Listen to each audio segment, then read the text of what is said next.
ನಮಸ್ಕಾರ ಸ್ನೇಹಿತರೆ. ಜ್ಯೋತಿಷ್ಯ ಶಾಸ್ತ್ರದ ಪ್ರಕಾರ ವ್ಯಕ್ತಿಯ ಪ್ರಗತಿ ಹಾಗೂ ಬದುಕು ಅವನ ಕುಂಡಲಿಯನ್ನು ಆಧರಿಸುತ್ತದೆ. ಕುಂಡಲಿಯಲ್ಲಿ ಇರುವಂತಹ ಗ್ರಹಗಳು, ಸೂರ್ಯ, ಚಂದ್ರ ಹಾಗೂ ನಕ್ಷತ್ರಗಳು ಆಳವಾದ ಪ್ರಭಾವವನ್ನು ಬೀರುತ್ತವೆ. ನಮ್ಮಿಂದ 1000 ಮೈಲಿಗಳಿಗಿಂತಲೂ ಅಧಿಕ ದೂರದಲ್ಲಿರುವ ಆಕಾಶ ಕಾಯಗಳು ನಮ್ಮ ಜೀವನವನ್ನು ನಿಯಂತ್ರಿಸುತ್ತವೆ. ಹಾಗಾಗಿ ಅವುಗಳಿಗೆ ಕೆಲವು ದೇವರ ಆರಾಧನೆಗಳು ಹಾಗೂ ಧಾರ್ಮಿಕ ಕಾರ್ಯಗಳನ್ನು ಕೈಗೊಳ್ಳುವುದರ ಮೂಲಕ ನಮ್ಮ ಜೀವನದಲ್ಲಿ ಎದುರಾಗುವಂತಹ ಸಮಸ್ಯೆಗಳನ್ನು ನಾವು ಕಡಿಮೆ ಮಾಡಬಹುದು. ಸ್ನೇಹಿತರೆ, ಜ್ಯೋತಿಷ್ಯದ ಪ್ರಾಚೀನ ಗ್ರಂಥಗಳಲ್ಲೂ ಕೂಡ ವ್ಯಕ್ತಿಯ ಕುಂಡಲಿಗಳಲ್ಲಿ ಗ್ರಹಗಳ ದೌರ್ಬಲ್ಯ ಮತ್ತು ಕಂಟಕಗಳು ಮತ್ತು ಸಂಕಟಗಳನ್ನು ಎದುರಿಸಬೇಕಾಗುತ್ತವೆ ಹಾಗೂ ಇದಕ್ಕೆ ಸಂಬಂಧಿಸಿದಂತಹ ಕೆಲವು ಪರಿಹಾರಗಳನ್ನು ಹೇಳಲಾಗಿದೆ. ಸ್ನೇಹಿತರೆ, ಅದೇ ಪರಿಹಾರಗಳನ್ನು ಈ ವಿಡಿಯೋದಲ್ಲಿ ಹೇಳಲಿದ್ದೇನೆ. ಸ್ನೇಹಿತರೆ, ವಿಡಿಯೋನ ಸ್ಕಿಪ್ ಮಾಡದೆ ಪೂರ್ತಿಯಾಗಿ ನೋಡಿ ಹಾಗೂ ಒಂದು ಲೈಕ್ ಮಾಡಿ ಮತ್ತು ಚಾನೆಲ್ನ ಸಬ್ಸ್ಕ್ರೈಬ್ ಕೂಡ ಮಾಡಿಕೊಳ್ಳಿ. ಸ್ನೇಹಿತರೆ ನೋಡಿ, ಮೊದಲನೇದಾಗಿ ನಾವು ಧಾರ್ಮಿಕ ಪೂಜೆ ಪುನಸ್ಕಾರಗಳನ್ನು ನಾವು ಏಕೆ ಮಾಡುತ್ತೇವೆ ಎಂಬುದನ್ನು ನೋಡಿ. ಪುರಾಣಗಳು ಮತ್ತು ವೇದಗಳು ಹೇಳುವ ಪ್ರಕಾರ ಪವಿತ್ರ ಪೂಜೆಗಳು ಹಾಗೂ ಧಾರ್ಮಿಕ ವಿಧಿವಿಧಾನಗಳನ್ನು ಕೈಗೊಂಡರೆ ಅವು ಗ್ರಹಗಳ ಚಲನೆಯ ಮೇಲೆ ನೇರವಾಗಿ ಪ್ರಭಾವ ಬೀರುತ್ತವೆ.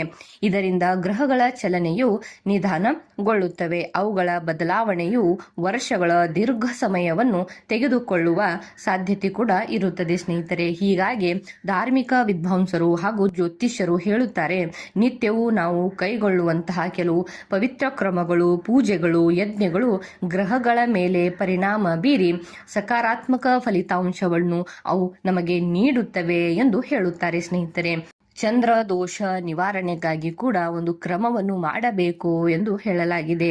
ಏನೆಂದರೆ ನೋಡಿ, ಸೂರ್ಯಾಸ್ತದ ನಂತರ ಶೀತದಿಂದ ಕೂಡಿರುವ ಅಥವಾ ಗಟ್ಟಿದ ಆಹಾರವನ್ನು ಸೇವಿಸಬಾರದು.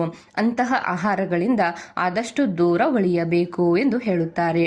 ಆದಷ್ಟು ತಾಜಾ ಆಹಾರಗಳನ್ನು ಸೇವಿಸಬೇಕು ಮತ್ತು ಹಾಲಿನ ಉತ್ಪನ್ನ ಹಾಗೂ ಹಾಲನ್ನು ತಾಜಾ ಇರುವಾಗಲೇ ಸೇವಿಸಬೇಕು.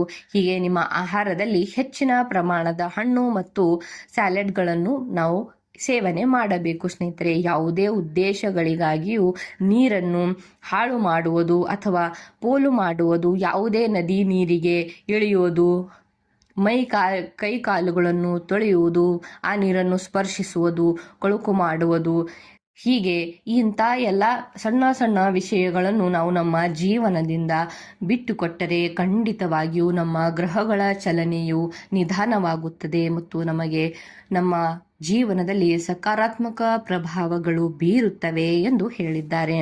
ಸ್ನೇಹಿತರೆ, ಅದೇ ರೀತಿಯಾಗಿ ಮಂಗಳ ದೋಷದ ಪರಿಹಾರಕ್ಕಾಗಿ ಸಾಧ್ಯವಾದಷ್ಟು ನೆಲದ ಮೇಲೆಯೇ ಮಲಗಲು ನಾವು ಪ್ರಯತ್ನಿಸಬೇಕು. ವಾರಕ್ಕೊಮ್ಮೆ ಉಪ್ಪನ್ನು ಸೇವಿಸದೇ ಇರುವಂತಹ ಆಹಾರವನ್ನು ನಾವು ಉಪಯೋಗ ಮಾಡಬೇಕು. ಅದೇ ರೀತಿಯಾಗಿ ಆಹಾರದಲ್ಲಿ ಬೆಲ್ಲ ಮತ್ತು ಏಕದಳ ಧಾನ್ಯಗಳನ್ನು ಬಳಸಲು ಪ್ರಯತ್ನಿಸಬೇಕು.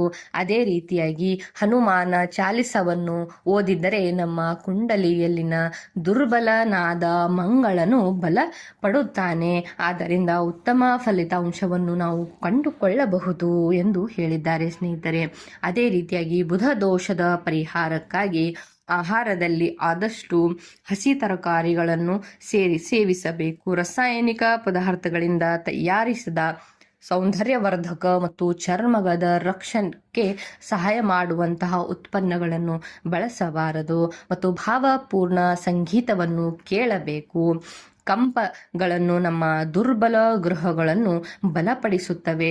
ಹೀಗೆ ಸಂಗೀತವನ್ನು ಕೇಳಲು ಹೆಚ್ಚಿನ ಬಲವನ್ನು ತೋರಿಸಬೇಕು. ಪ್ರತಿನಿತ್ಯ ಸ್ನಾನ ಮಾಡುವುದು, ಈ ಎಲ್ಲ ಸಣ್ಣ ಸಣ್ಣ ವಿಷಯಗಳನ್ನು ನಮ್ಮ ಜೀವನದಲ್ಲಿ ಅಳವಡಿಸಿಕೊಳ್ಳುವುದು ತುಂಬಾನೇ ಮಹತ್ವದ್ದು ಆಗಿದೆ. ಸ್ನೇಹಿತರೆ, ಅದೇ ರೀತಿಯಾಗಿ ಗುರುದೋಷ ಪರಿಹಾರ, ಮಾಂಸ ಉತ್ಪನ್ನಗಳು ಅಥವಾ ಆಹಾರವನ್ನು ಸೇವಿಸಬಾರದು.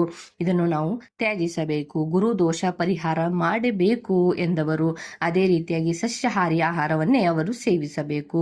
ಆಹಾರದಲ್ಲಿ ಆದಷ್ಟು ಅರಸಿನವನ್ನು ಸೇರಿಸಲು ಇವರು ಮರೆಯಬಾರದು. ಅರಿಶಿಣದ ಪ್ರಮಾಣ ಹೆಚ್ಚಾಗಿ ಉಪಯೋಗವನ್ನು ಮಾಡಬೇಕು. ಅದೇ ರೀತಿಯಾಗಿ ನಿಮ್ಮ ಕೇಶ ರಾಶಿಯ ಭುಜದ ಕೆಳಗೆ ಬೆಳೆಯಲು ಬಿಡಬೇಕು. ವಿಷ್ಣು ದೇವರ ಆರಾಧನೆಗೆ ಮತ್ತು ಹಣೆಯ ಮೇಲೆ ತಿಲಕವನ್ನು ಧರಿಸಿದವರು ದಿನಾಲೂ ಅದ್ಭುತ ಫಲವನ್ನು ಪಡೆದುಕೊಳ್ಳುತ್ತಾರೆ ಎಂದು ಗುರುದೋಷ ಇದ್ದವರಿಗೆ ಈ ಪರಿಹಾರವನ್ನು ಹೇಳಲಾಗಿದೆ. ಸ್ತ್ರೀಯರು, ಹೆಣ್ಣು ಮಕ್ಕಳು ತಮ್ಮ ಕೇಶವನ್ನು ಭುಜದ ಕೆಳಗೆ ಬೆಳೆಯಲು ಬಿಡಬೇಕು ಸ್ನೇಹಿತರೆ. ಅಂದರೆ ಕೂದಲನ್ನು ಕತ್ತರಿಸಬಾರದು. ಅದೇ ರೀತಿಯಾಗಿ ಶುಕ್ರದೋಷ ಪರಿಹಾರಕ್ಕಾಗಿ ಸುವಾಸನೆ ಭರಿತವಾದ ನೀರಿನಲ್ಲಿ ಸ್ನಾನ ಮಾಡಬೇಕು. ಇಲ್ಲವಾದರೆ ಸ್ನಾನದ ನಂತರ ದೇಹಕ್ಕೆ ಸುಗಂಧ ದ್ರವ್ಯವನ್ನು ಅನ್ವಯಿಸಿಕೊಳ್ಳಬೇಕು. ಸದಾ ಕಾಲ ಸ್ವಚ್ಛವಾದ ಬಟ್ಟೆಗಳನ್ನು ಧರಿಸಬೇಕು. ನಿತ್ಯವೂ ಮೊಸರನ್ನು ಸೇವಿಸಿದರೆ ದುರ್ಬಲವಾದ ಶುಕ್ರನ ಗ್ರಹವು ಬಲವಾಗುತ್ತದೆ. ಅದೇ ರೀತಿಯಾಗಿ ಪುರುಷರು ಉದ್ದವಾದ ಕೂದಲು ಹಾಗೂ ಮೀಸೆಯನ್ನು ಬಿಡಬಾರದು ಎಂದು ಹೇಳಿದ್ದಾರೆ ಸ್ನೇಹಿತರೆ.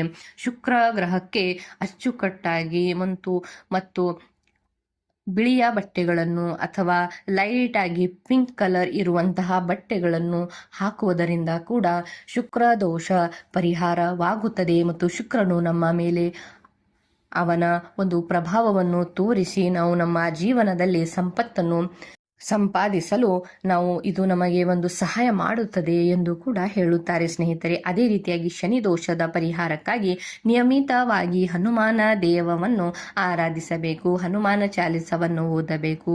ದಾನ ಧರ್ಮದ ಕಾರ್ಯಗಳಲ್ಲಿ ತೊಡಗಿಕೊಳ್ಳಬೇಕು.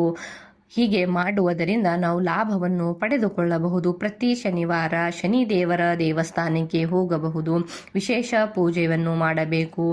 ಎಳ್ಳೆಣ್ಣೆ ದೀಪವನ್ನು ಹಚ್ಚುವುದು ಹಾಗೂ ಸಾಸಿವೆ ಎಣ್ಣೆಯನ್ನು ದೇವರಿಗೆ ಅರ್ಪಿಸುವಂತಹ ಕೆಲಸ ಮಾಡುವುದರಿಂದ ಶನಿ ದೋಷ ನಿವಾರಣೆಯಾಗುತ್ತದೆ ಎಂದು ಹೇಳಿದ್ದಾರೆ ಸ್ನೇಹಿತರೆ.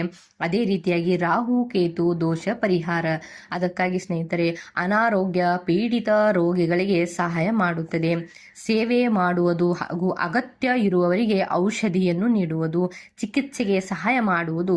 ಹೀಗೆ ಮಾಡುವುದರಿಂದ ರಾಹು ಕೇತುವಿನ ದೋಷ ನಿವಾರಣೆಯಾಗುತ್ತದೆ ಎಂದು ಹೇಳುತ್ತಾರೆ ಸ್ನೇಹಿತರೆ.